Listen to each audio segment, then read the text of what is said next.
Hello and welcome to a special Parousia podcast. I'm Shabo Reishi, your host, and I'm excited to have live inside the studio in Australia the author of this book, For Greater Glory, the official companion to the movie, Ruben Quezada. Ruben, how are you? Doing great. It's good to have you in the flesh. It is a pleasure. What an honor to be here, really. Thank you. It's been a long time coming. I remember it was about 3 or 4 years ago we first talked about a visit to Australia for a tour, and COVID happened and so many other things, and finally we've made it happen. Correct. Yeah, it's definitely took a while, but through prayer we had to be cautious, and I knew it was going to happen one day. It was just a matter of patience, and God would pave the way for it. Amen. Yeah. Well, just a lot. We've been on tour, so this is now towards the end of your tour, your final day. We have a couple of more sessions today, but how has your time been in Australia? Very busy, but a blessing. Each group, each parish, even yesterday at Redfield College with young students or young boys. Each location just brings me great joy, just because seeing people coming in to learn about this, to prepare themselves, and also just out of love for their faith in God, and be able to learn and be able to become better Catholics and learn from all this, from this chapter that we have in history from Mexico. It's exciting for me. So I always love to talk about it. So whoever would like to lend an ear, I'm always there to talk about it and preach. It has been a wide variety of audiences. We had you on the Parousia fundraiser dinner, a packed room. It was phenomenal. You're the keynote there, touching on religious freedom and the importance of us standing up for our rights. We also had a very interesting event with a screening inside a cinema, which was great, having the movie played. That would have been special for you to see, I'm sure, from 10 years ago when it first came out. But there was a full cinema, and you were able to answer some questions, and that was a special experience for those there. And then we did our usual parish talks, and then the school talk as well. So, and we've also got a professionals forum coming up. Yeah, absolutely, like you said, it took me back 10 years ago when it first was first released, and we were traveling out in the States, traveling all over for the red carpet affairs and the grand openings, also into Mexico. So it took me back a while back to just remember all the great opportunities we had to meet so many people and to talk about this chapter that had never been really portrayed in a movie like this. So the opportunity to do that with such a great cast as well, just a blessing. So Amen. Yeah. Amen. Look, it's been a special trip for me personally because, as I mentioned in previous meetings and gatherings, it was over 17 years ago when I first called St. Joseph Communications for a Scott Hahn CD or cassette at the time, and I think the CDs were just starting.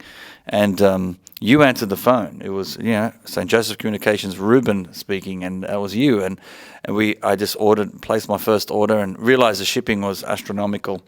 Correct. And then asked you, is there another way of doing it? And you suggested the whole idea of licensing, and you were gracious enough to offer that option to manufacture the resources locally, eliminate the shipping, and just pay a royalty. And you gave me the requirements. I had to set up a website, set up a business name, and I got to work. Got home. I wasn't planning on doing this, but I thought, let's see if this works. And and thanks be to God, you did. You planted the seed in my mind, and therefore we ended up setting things up. And 17 years ago, this month, we celebrate 17 years at Parousia. It all went back to that phone call, and you were the man there, and you yourself have seen so many apostolates and speakers over the years, and many people don't realize, but your role at St. Joseph's as operations manager. And tell us a bit about your time there at St. Joseph's, because you were there for over 20 years. Is that correct?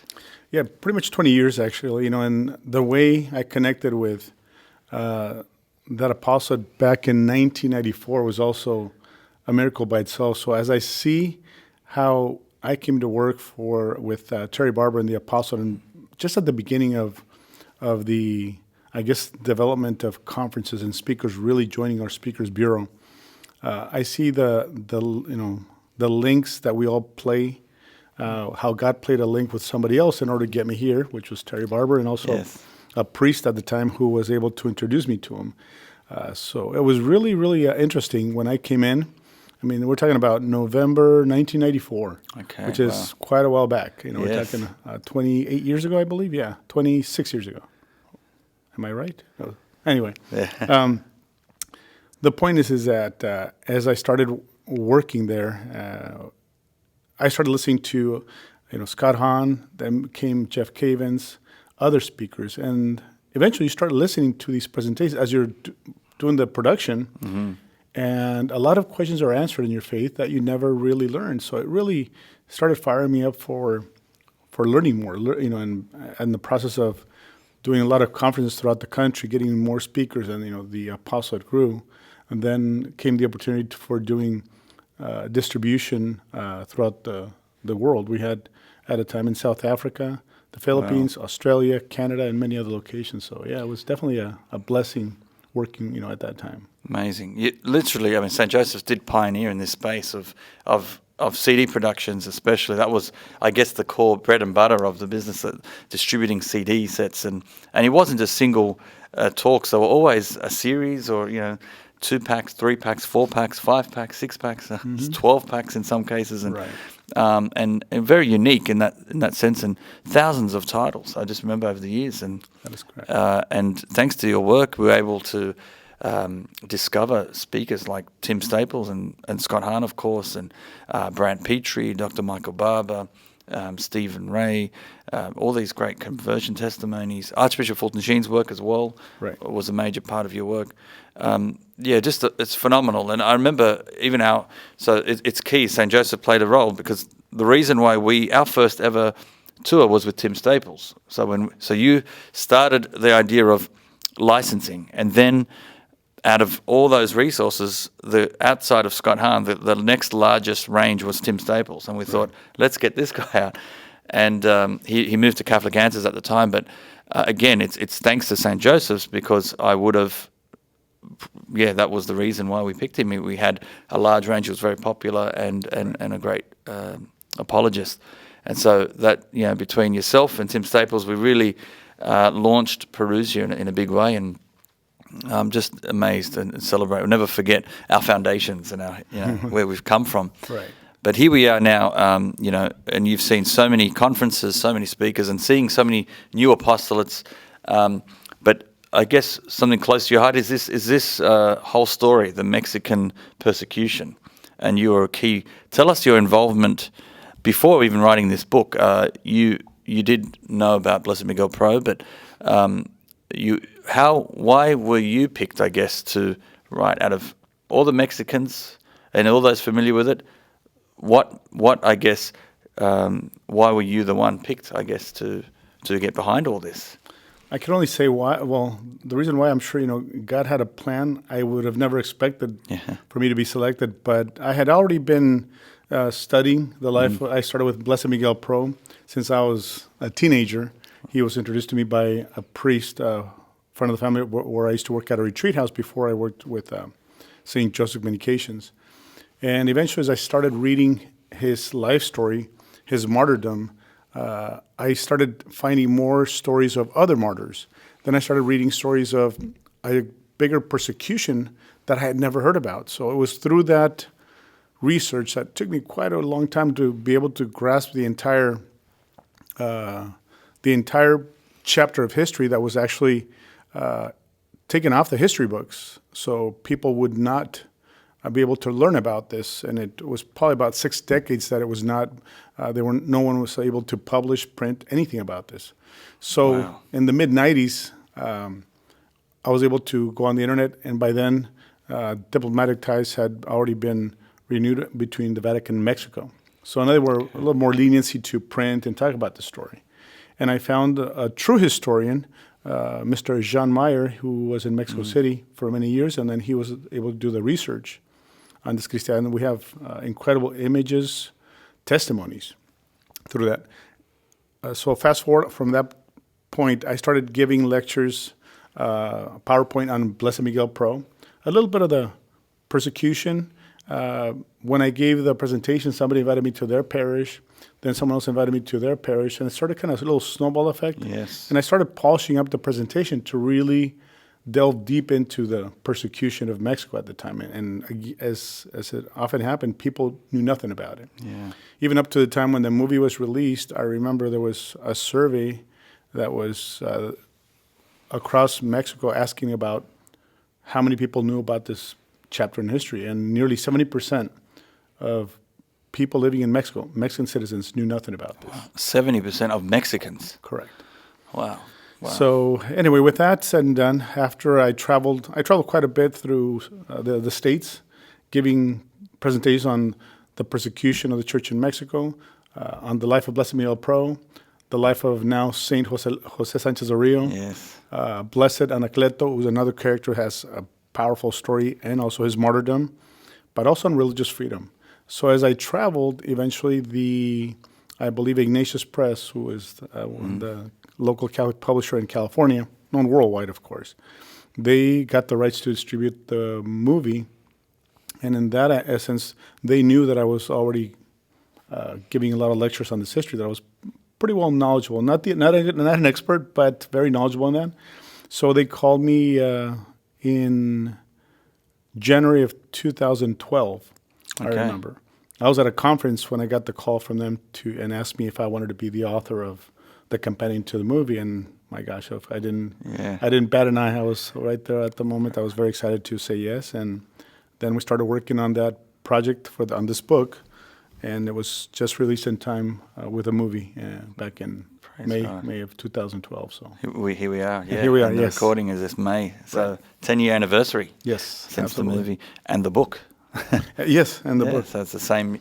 Tell us a bit about the book. So the style, it's a question and answer style book. Yes. Tell us, the direction you decided to go through in this companion, and what can people expect when they get their copy? Absolutely. Well, the book itself it's a very easy to read. It's nothing out of the ordinary. What it is, it's a Q&A. Mr. Matthew Arnold, very good friend of mine and co-worker at the time from St. Joseph's. Yeah, great man. The voice on those CDs. That is correct.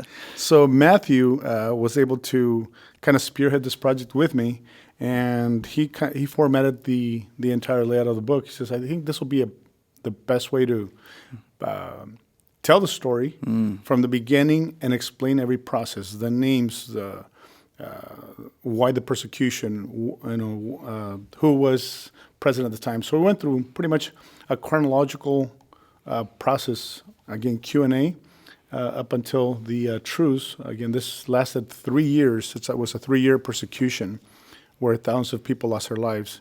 And then after that, there's a few pages with some prayers that we were able to obtain, prayers from some of these Catholic, the Cristeros, and some prayers also attributed to some of the now saints and blesseds, and also the 2 encyclicals that the Vatican sent to Mexico during the persecution, Iniquis Afflictisque and Acerba Animi. These 2 were sent to the bishops in Mexico and the citizens as a way to kind of inspire, keep your faith, and sending prayers and blessings, but also about the importance of religious freedom. Yeah, wow. So that's in the book right at the end here, papal encyclicals. Yes. And I know there's a list of, at the time, we're talking about 10 years ago, I was reviewing it again. They were martyrs. Many of them are now saints. So we've gone through a few ceremonies of beatification and canonization. Okay. So I believe approximately there's about 46, I think, I'm pretty sure, 46 saints from that period. Wow. And then blesseds, I believe there's like 12 or 13 approximately. So and there's more saints than blesseds. Correct. And the year 1927 and 1928 was, those two years were the most dangerous to be a priest in Mexico. If you look at the list of the martyrdom of the priest who This is perished. an amazing list. Who would have thought? St. Augustine, do we say Coloca or Colossia? Coloca. Correct. Yeah, look at this. It's all in alphabetical order. Correct. St. Atilano, St. Cristobal, St. David, a few Davids, St. Genaro, Jesus, Jose. Oh my goodness, there's so many. Manuel, Margarito. So many saints we probably have no idea about. We have to really turn to them. Absolutely. Many priests as well. And their stories, I mean, you can go through each story, do the research, and the story of their life up to their martyrdom is just, it's very inspiring to see what they were willing to sacrifice simply to bring the sacraments to the community, wow. to faithful Catholics. And they did it out of love and with such joy, even during this tough, difficult times in Mexico. Let's talk about that. This was their crime. Their crime, according to the government, was simply that they prayed. They celebrated Mass. They would pray, one case praying a rosary in the church, just praying. Surely was there more to it, or that was it? It was as simple as this war out against the Catholic Church from the government. Can you explain what was going on there? What was this persecution? When it comes down to it, what was it that was so wrong? Right. And what led to many of these martyrs? Yeah, good question. So it goes back a little bit before the persecution started. We had the Mexican Revolution from 1910 to 1917 to overthrow a corrupt government, which has pretty much been the case ever since. In 1917, the new constitution was pretty much authorized and signed to go into effect across Mexico. Okay. 1917, with a new president, and his name at the time was Venustiano Carranza. This constitution included 5 articles, pretty much 5 that directly attacked the Catholic Church, but they were not going to be exercised, but they were there in case they needed to. Okay. And again, just to know, that was in the Constitution. How did it get to that point? Well, because of the government in Mexico, since the independence of Mexico, Masons have pretty much governed Mexico, and there's been always an attack. Even before this persecution from this chapter that we're talking about was in 1926 to 1929. In the 1800s, 1873, I believe, there was another persecution similar to this by then president at the time, Benito Juarez, who was raised Catholics. He was educated by nuns, religious nuns, on his education growing up. Once you get into power, you need to leave your faith aside, and you become a Mason, and that comes with a lot of attacks on the faith. It is part of the history in Mexico. So you fast forward back, to 1917. New president, Constitution, 5 articles are there. There's, of course, various articles, but the 5 of them are there and not exercised. So when Mexico voted for the new president in 1924, they elected Plutarco Elias Calles. That was the new president. This new president was an atheist, anti-Catholic. That's how he was raised in Mexico. He was raised by his uncle. Such a young age. Young age, yeah. His father abandoned the family. His mother died when he was young, and he was raised by an uncle who was an atheist. So his hatred or dislike of the Catholic Church was already instilled since childhood. So when he came into power, he didn't come with a vision of this persecution, but it was what he was trying to, the new laws he was trying to implement across Mexico. Well, the bishops continued to send notifications back that we are not going to follow this because it violates our God-given rights, our religious freedom. There's a list of many laws. So eventually, the president was getting pretty tired of the Catholic Church. And if you've seen the movie, he says that the Catholic Church is poisoning the minds of the people. He says, we will not tolerate that. So it became kind of a back and forth until he had enough. He used those 5 articles of the Constitution, and he called it the Calles Law. And with that, he really launched a direct attack on the Catholic Church.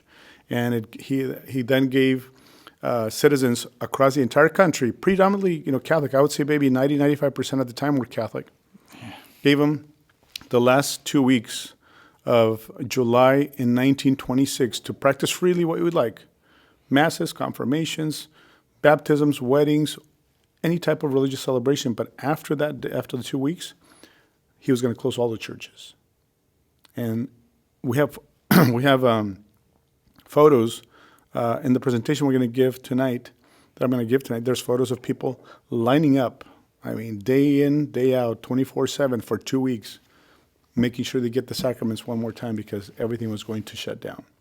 Wow. And that happened, and eventually, after weeks and weeks of not having the sacraments, people were getting very desperate. Their soul needed the sacraments, the Eucharist, confession, Yes. just to be in the presence of God. And at the beginning of 1927, the first uprisings of Catholics made the decision to start defending their church and their priests, because the government was going around to see if anybody practiced. They disobeyed the law, they would get arrested, even executed. And we have a lot of images of the torture and the executions of many of our priests. So eventually this uprising, again, it was to defend, not to launch an attack, but to defend their God-given right, our religious freedom. And then there was altercations, and then they would win. The Catholics, the Cristeros would win. And then they go to another section of Mexico. All this in the town of Jalisco. They call it Los Altos. That's where it really started. And from there, it just kind of snowballed into a big movement. And you see in the movie how they brought in General Enrique Gorostieta to really lead them as an army, because they were not as effective the way they were going. So they brought him in to really become a powerful army and be able to fight. Wow. That was the character that Andy Garcia played, right? Garcia, in the movie. Okay. That is correct. And he played quite an incredible role, just portraying him very. He did a great job. Yeah, it's looking at the history and some of his stories that are in the history books. He very much prepared very well for that. But it was something that, as I said, it was very powerful. 3 years of fighting, and time and time again there was, families, children, the elderly, if they were caught, if they violated the law. Because I can go through a list of everything. You can't. There was actually even the government even tried to establish a Mexican Catholic church with a couple of priests that had left the priesthood. They tried to run that for the government, and it was really just kind of a way to appease Catholics. But eventually that was like it didn't go far because of the lack of the sacraments, and it was not really the true church of. Yeah, wow, that's interesting. So this Calles law. So we're talking about churches closed. That's it. Boom. And priests. What were they expected to do? Just priests couldn't say mass in the church, of course. So even with the doors closed, could the priests say mass? No religious. They were caught. Nothing whatsoever. So no actually, private masses. Nothing. They actually they had to get permission from the government, and you could celebrate a mass, but it had to be under their conditions. Like baptism, you couldn't do it inside a church in a baptismal.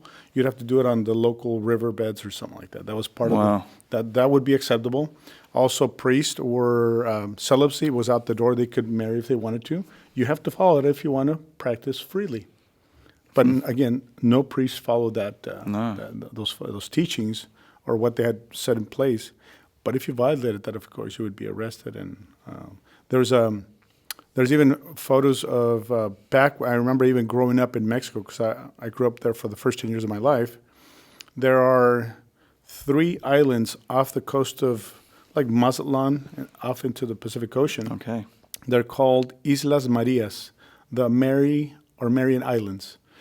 That, even as a kid, I remember it was like the Alcatraz in California.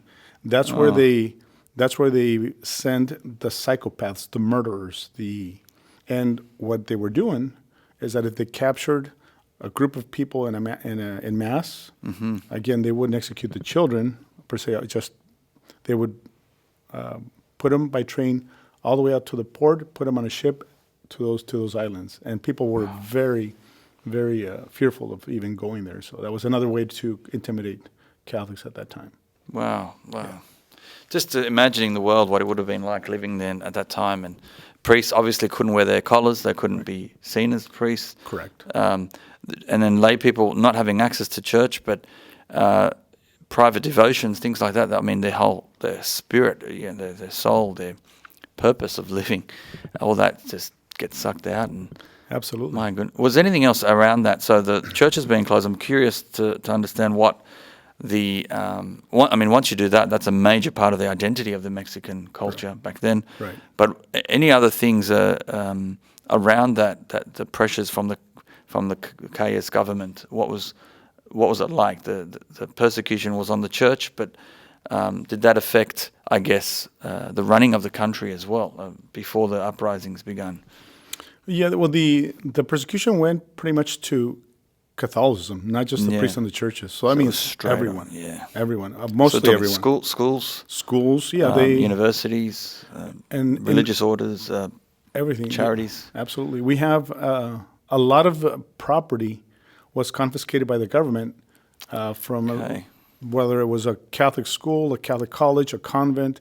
Many properties were lost to the government forces, and if you were to travel in Mexico right now, which I've done many times, a lot of the government offices or buildings look like this. This looks like it has a little bit of a religious, what would you call it, architecture, because it used to be either a convent, a school, or a church, or whatnot. It's just a lot of losses of property the Catholic Church suffered through that time.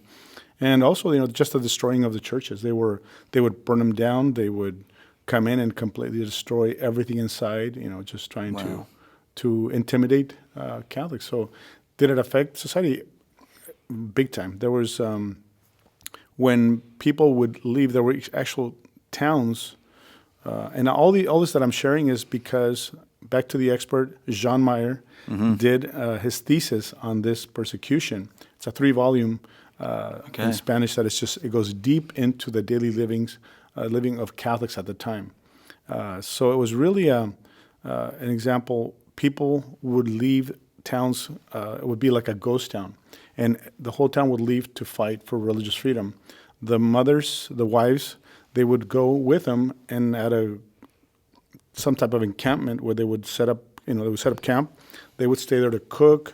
Sometimes, help with the first aids, and then the men would go into battle, come back again. So towns were completely, they were lifeless. There was nobody there.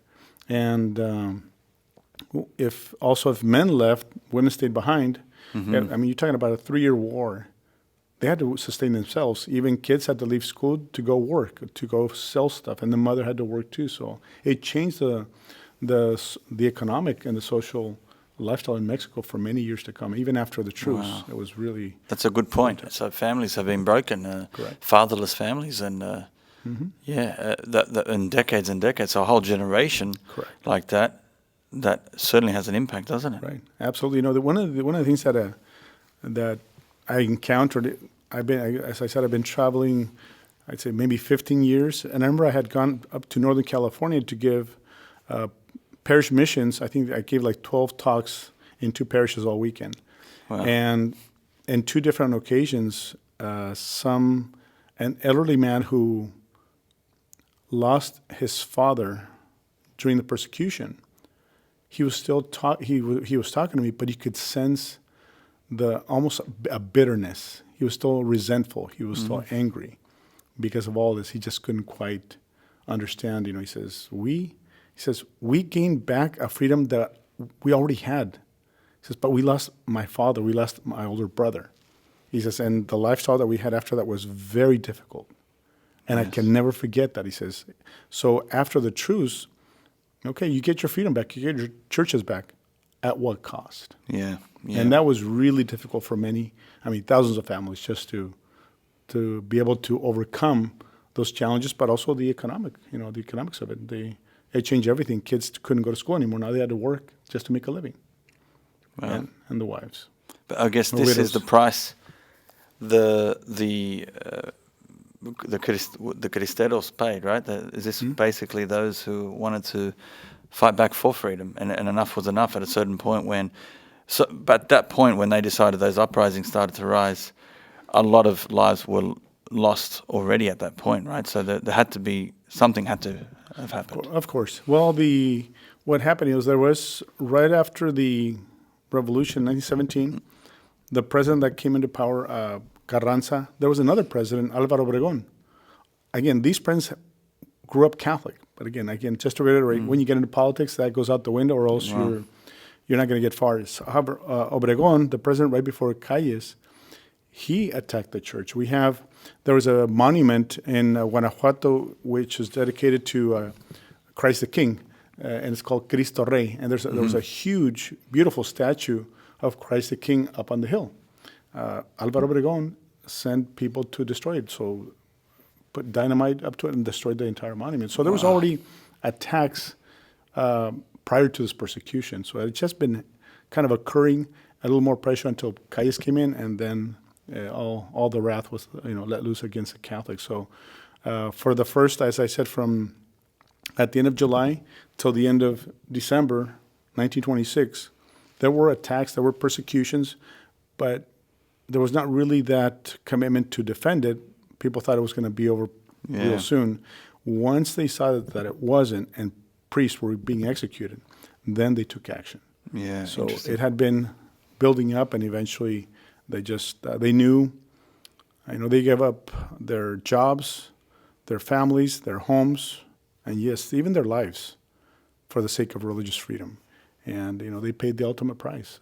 I know we do have one of the things on the book here. We have the list of priests, who were martyred, who were tortured. Some are blessed, others are still in the process.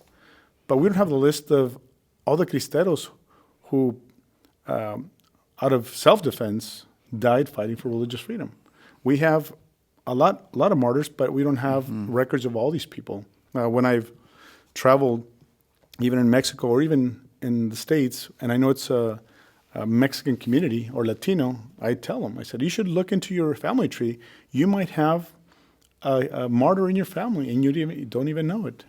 And there's just a lot of archives. I'm not sure how far back they're able to trace that, but are you talking about hundreds of thousands of people who died?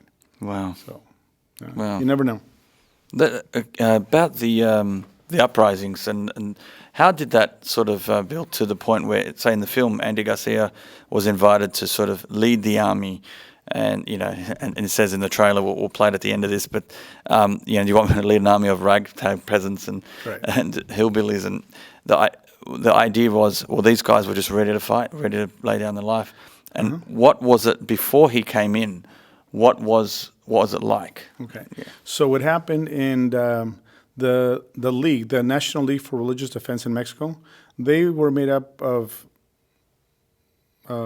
some Catholics, some just people who were not really practicing, but they knew about religious freedom. So that league, along with many Catholics in the area, in the state of Jalisco, what was happening is that many of these, the first uprising, some of these men that joined to fight had 2 reasons or 3 reasons to start it.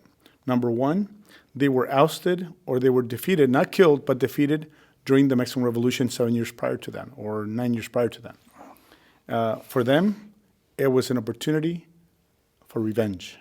That was number one. Number two, others just fought for religious freedom, and others just because they loved to fight. They just loved being in combat. So there were various reasons why people eventually gathered. It wasn't just all Catholics, but they came in for the same purpose, to fight for religious freedom. And on January 1st, 1927, was the first self-defense up in the state of Jalisco, when the government tried to come in and shut their church or try to destroy it. They fought back and they won. First day, the New Year's Day. Correct. Yes.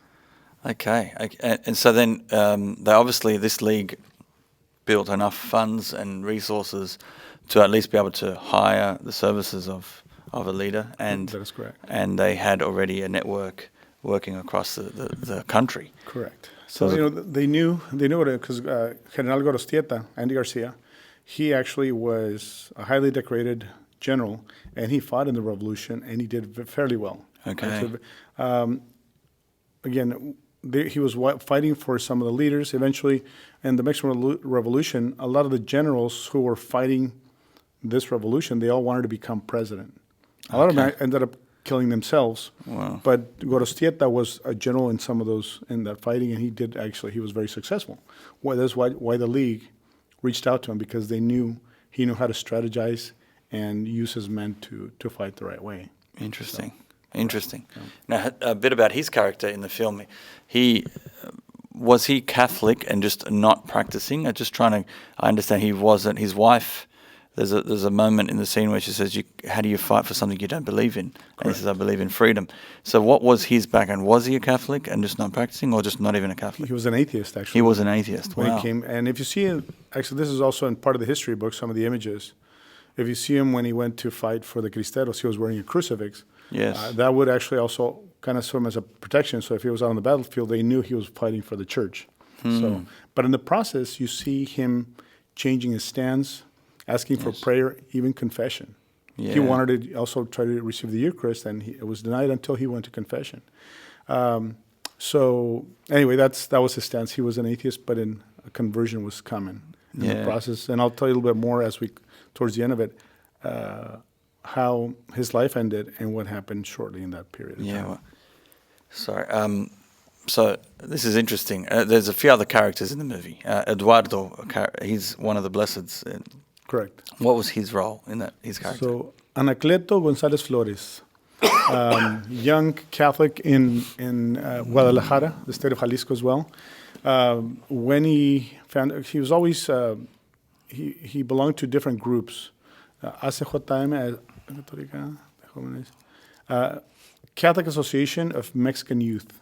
There was a big just organization for young Catholics throughout Mexico. He belonged to that league just to preach the gospel, to conferences, to talk about maybe boycotting certain. If there was anybody that was attacking the faith in any way, they would coordinate boycotts so that way the person that he would get. They wouldn't get physical, but it would hurt their pocketbooks, their wallet. So he was very dedicated. He actually studied to be an attorney. When the persecution began, then he used every possible means that he could to do everything peacefully. The boycotts, preparing flyers and distributing them all over the vicinity. So he was very active, but he was also a wanted man because a lot of the federales there, the police, already knew what he stood for, and when the persecution started, he was breaking the law by doing all of this. So Eduardo plays this man, Anacleto González Flores. I wish they could have shown, not that we like to see the violence, but what he went through after his capture and his martyrdom, and what he preached during the process of his martyrdom up to his death. Phenomenal. It's just very inspirational. We can go into a whole chapter just sharing his story would be very inspiring for many. But this is the thing that the purpose, the uprisings, he fought basically in a non-violent way. Correct. He was fighting the battle, and we need to be doing what we can if things get worse. Today, how do we respond? And we have to be, obviously, violence is not the first option. It's the last option, but we fight. Because today, let's compare what happened then to today. How do you see the difference? As we look at the culture today, 21st century, it doesn't seem very friendly to the Christian values. It feels like a post-Christian society, to be honest. It feels like we're now very much a minority, even though there's still millions of people who claim to be Catholic or even have faith, but it just does not feel like that in the culture right now. It feels like we're just the minority, and so many issues are falling one after the other. What would you say? Where do you see the culture today is, and are we in some type of persecution? Where do I see it? Well, definitely, we've seen the results. Personally, for me, living in the States, in the state of California, we see the lack of formation. We see the lack of conviction, the lack of commitment, but also I believe the role in the household has dramatically dropped, and parents, and believe me, and I'm not pointing the finger, parents should take a bigger role into educating their children from since they're kids up until they leave the house. They should never stop. And that seems to be, again, we get so distracted. We have so many distractions in our daily lives. Eventually, our faith starts taking, a backseat. Yes. And in the process, we have what we have right now. We've been warned, even back in 1996, I think that's when Pope John Paul II traveled to the U.S., and he warned us about religious freedom.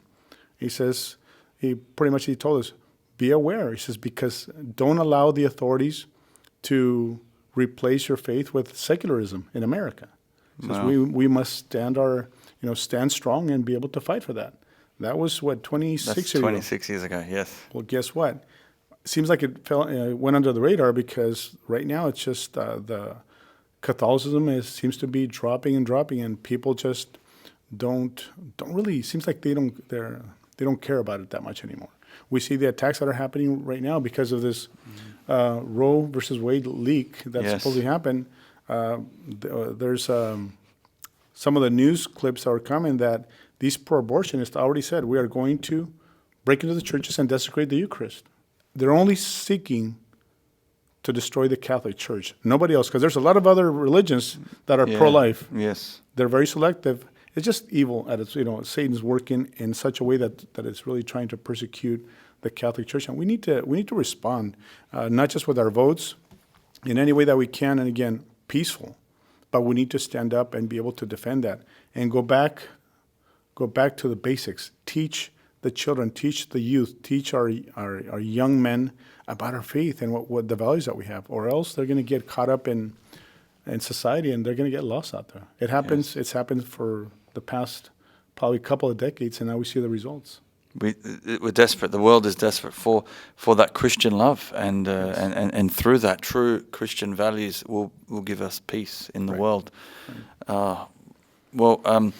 You wanted to say about the film. You were actually involved in the process of the film, so a lot of people don't know, but you did write a script. Can we touch on that? I did actually. I guess I would say maybe about 12 years ago, maybe 13. The director of Bella, Alejandro Monteverde. Yes. We met with a lot of books, some of my collection about the story, and he asked me if I knew how to write a script. I said, never done one before. So he gave me a book to study it, and then he says, start from there. So I wrote the script of, it's called Viva Cristo Rey, but in the process of finalizing it, he got busy with the movie Bella. Yes. And that took about 2 years to write, produce, and post production as well until it came out, which, again, a great movie.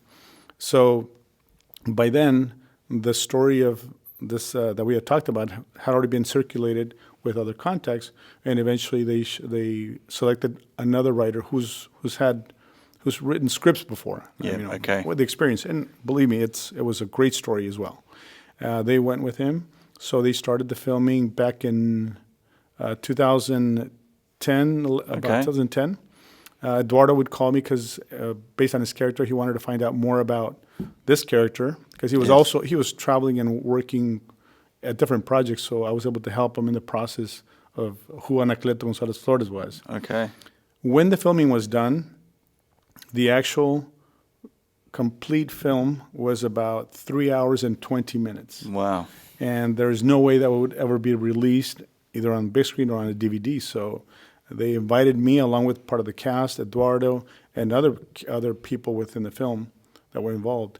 They invited us out to, I believe it was Thousand Oaks, to a private theater. Okay. We were there many hours going through the entire movie, the original, the Uncut, and then we got a kind of like a guideline, and we had to mark which scenes could be removed, so it could come to about a 2 hour and 50-minute movie, or else it would not be released.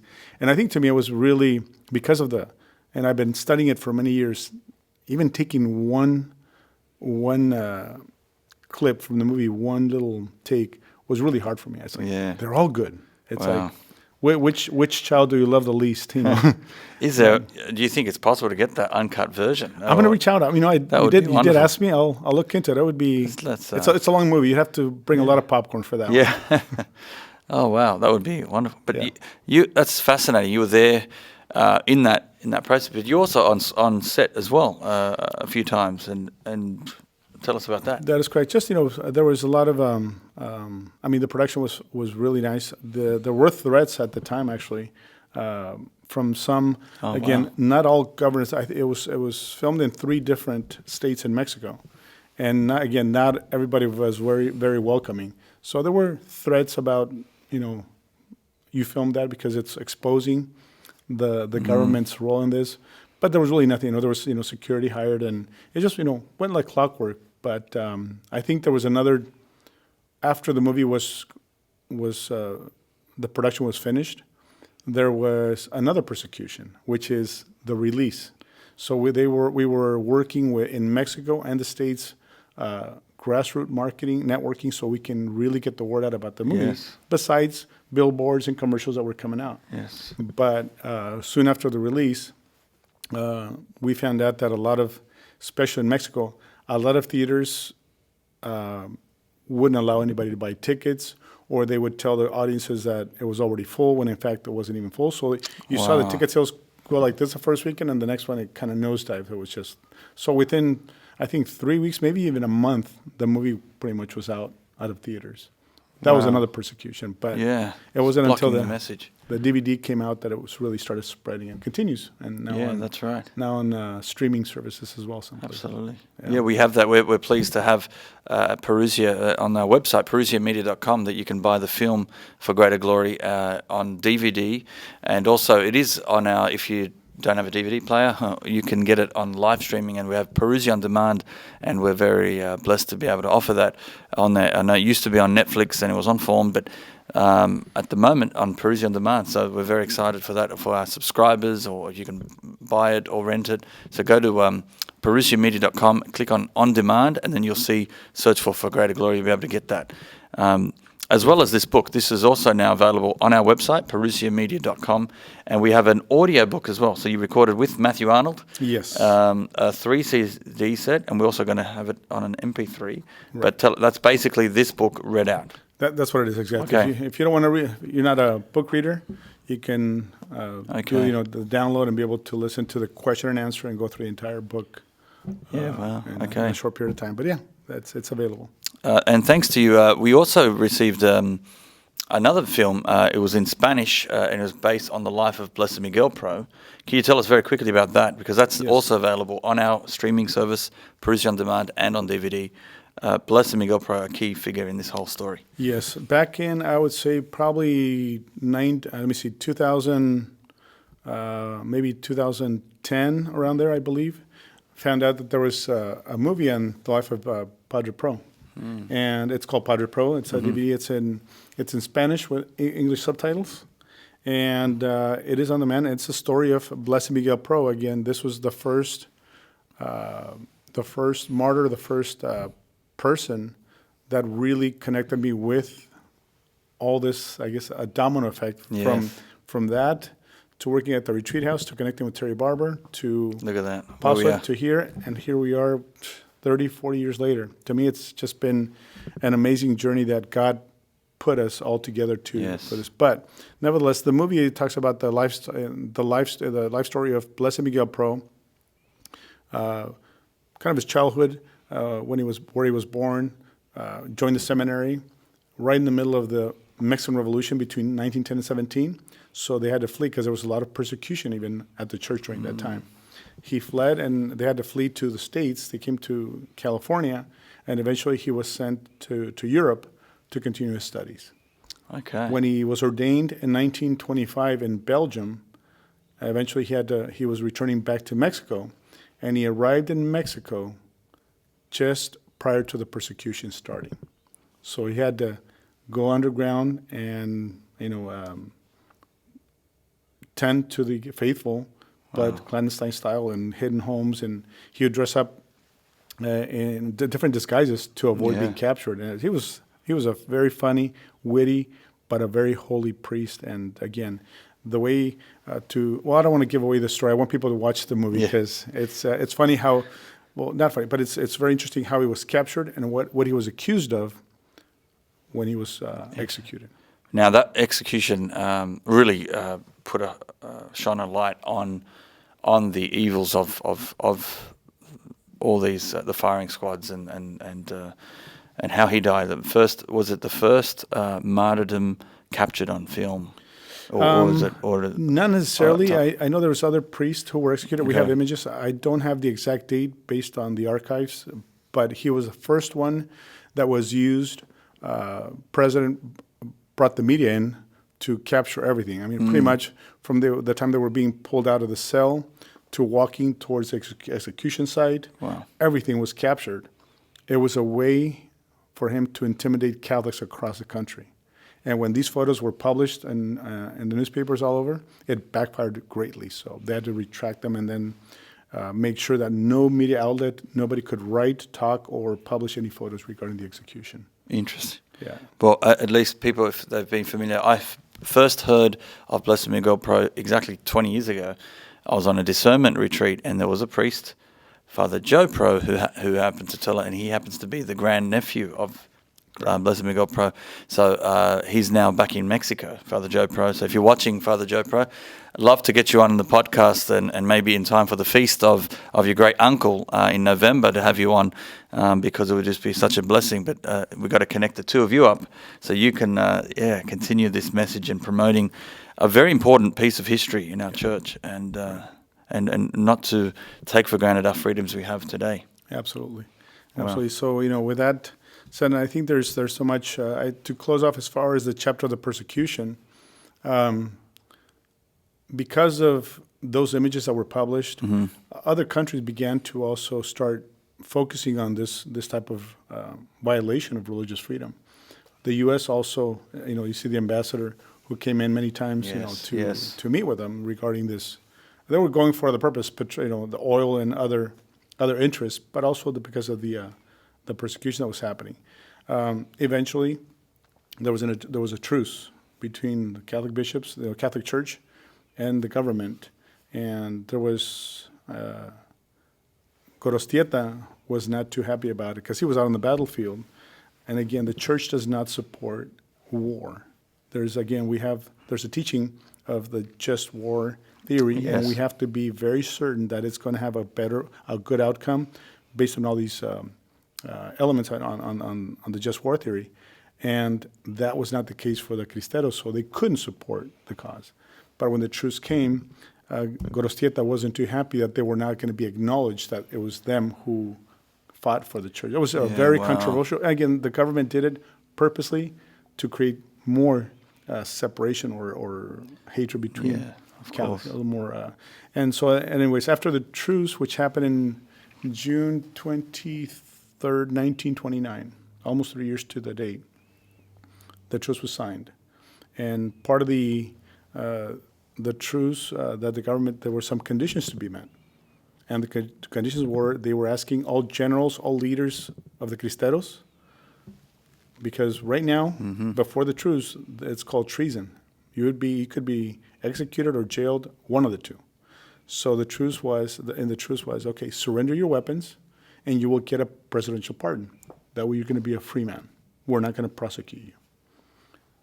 A lot of them followed through. Others didn't, because they thought it was a trap. And sure enough, it was. 3 months after the truce, the government went on a witch hunt for Cristeros, all those who surrendered their weapons, and they killed over 500 leaders in that time, simply because for them, you fought against the government, you're going to pay a price, even with the documentation that they were free. Wow. So, yeah, there was a lot of ongoing, and there was even shortly after, in 1931, I believe, there was a short uprising again, but it was quickly terminated. But there was another uprising, a short one.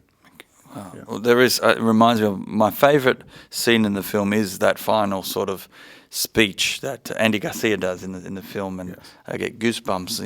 Right. And when he does it, I want to see. Hopefully, I'll be able to get a clip here and show you. We'll play that little clip because it's my favorite part of the scene of the movie, and it just wakes me up every time to say, hang on. And again, it's not about wanting to go out and attack with violence, but it's how do we defend our freedoms, right. and for the sake of everybody. It's not just one or two people. Right. And so we're going to play the clip of Andy Garcia on that speech now.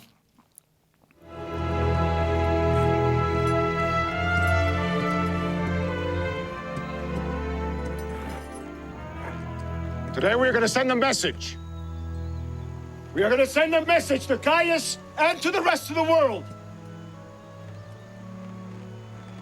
that freedom It's not just for writers and for politicians and for fancy documents. Freedom.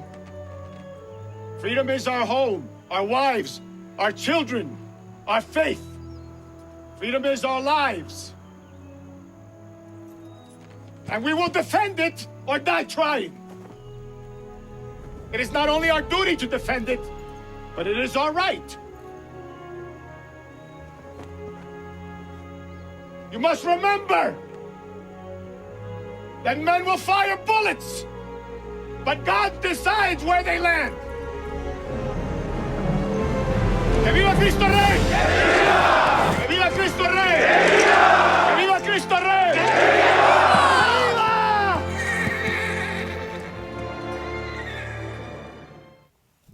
That's my favorite. That is, I've got goosebumps. That's an awesome clip from the movie. And I want to end. We'll play the video trailer of the movie in a moment.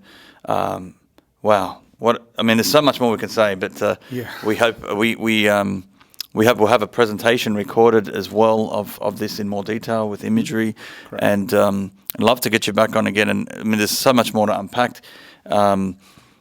Just any final comments here, Ruben, as we close, just for those watching who are confused. How do we fight today? How do we defend our freedoms? Because it looks like every day that goes by, it is slipping away more and more. We definitely have to prepare. We see the results. We see how society is declining. The morality keeps declining. It's not getting better. Why? Because we're leaving our faith behind. We're leaving our values behind. The Catechism tells us very clearly we have a responsibility in the voting booths. It's not just civil authorities who have the right to establish laws, and then we're just going to follow. We need to use our voice. Vote with faith, your faith values, with your morality. A lot of people today they vote with, they select candidates that have little or nothing to do with the faith.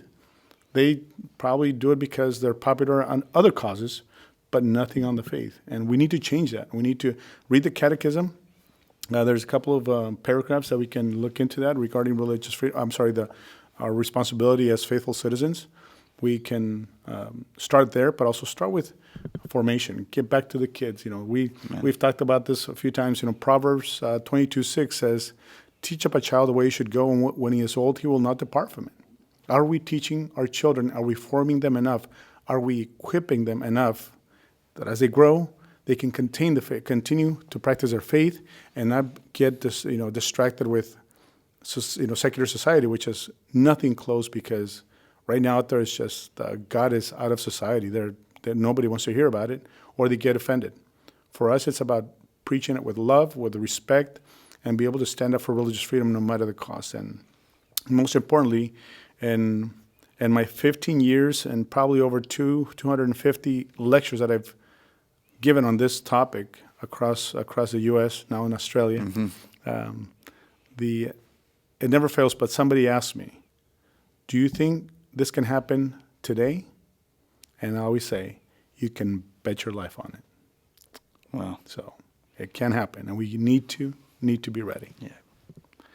Wow. Let's pray. We've got so many saints to call on. The list is in the book. Yes.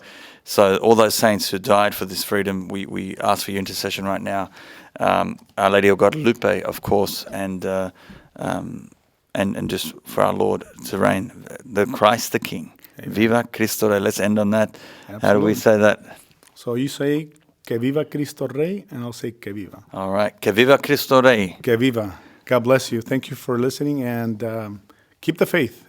Amen. Thank you. That's another Parousia podcast. So blessed to have Ruben here in Australia after all these years, celebrating not only the 10-year anniversary of the movie For Greater Glory, the 17th anniversary of Parousia, which started right with a phone call between us. So thanks everyone for watching. Again, get on our website, parousiamedia.com. Look for Greater Glory, the movie and the book, and really inform yourself about this piece of history. It is so important because I feel that we're entering into that direction, similar times. It is not getting any easier to live our faith in the public square. So let's just be ready, pray, arm ourselves, form ourselves, and you can do that at parousiamedia.com. God bless all of you. Take care.